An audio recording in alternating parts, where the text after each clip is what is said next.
Hey everyone, and welcome back to another video. And in this video, I'm going to be going over this Snowflake AI review. So this is going to be useful for individuals who are deciding whether or not to use Snowflake AI for their data analytics and machine learning needs. And so I've been using it for about, I'd say, 10 months now. And I must say that's definitely one of the most powerful cloud data platforms out there. But here are some things that you need to be aware about. Now, first, let's start off with the pros. With Snowflake AI, you do get incredible scalability and performance for handling massive datasets. Plus, their AI and machine learning features are built right into the platform, and you can run complex analytics without having to move data around.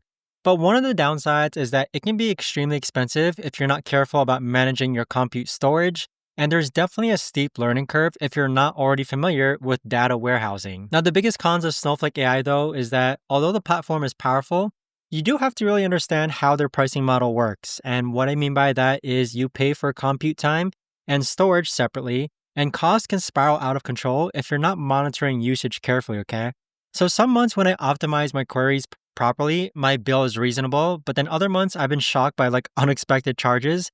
With Snowflake AI, I think the most complex analysis I've run processed like 50 million records, but I've also had simple queries that cost way more than I expected because I didn't optimize them properly. Other things with Snowflake AI that I didn't like or don't like currently is that you really need technical expertise to get the most value out of it. And their documentation can be overwhelming for beginners.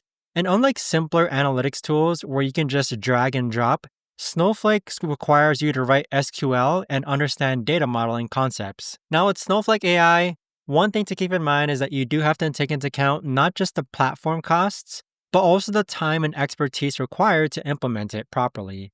So, while the technology is impressive, you might need to hire data engineers or invest significant time in training to use it effectively. Now, with Snowflake AI, though, there can be some sticker shock when you see your first bill. So, my recommendation is that you set up cost monitoring and alerts from day one. For me, for example, I learned to use their resource monitors and automatic suspend features to prevent runaway costs.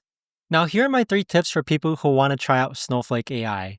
First tip is to start with their free trial credits and focus on understanding their pricing model before running any large workloads. I made the mistake of running some test queries without understanding the cost implications, and it burned through the credits quickly.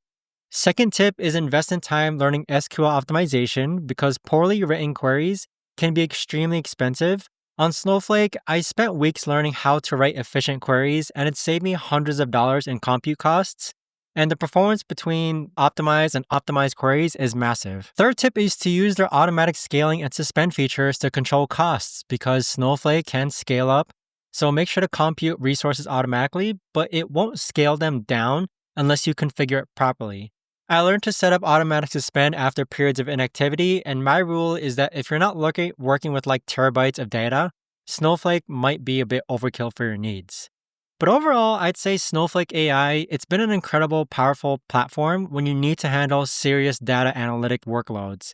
The performance and scalability are unmatched, and their customer support is excellent, though you'll probably need it frequently while learning the platform. So with that being said, if you're considering Snowflake AI, I'd say just try it out. You won't know until you try it out. Check out the link in the description if there is a link to Snowflake AI. You can sign up there. But I hope you found this video helpful, guys. And if you guys have any questions at all, let me know in the comments down below.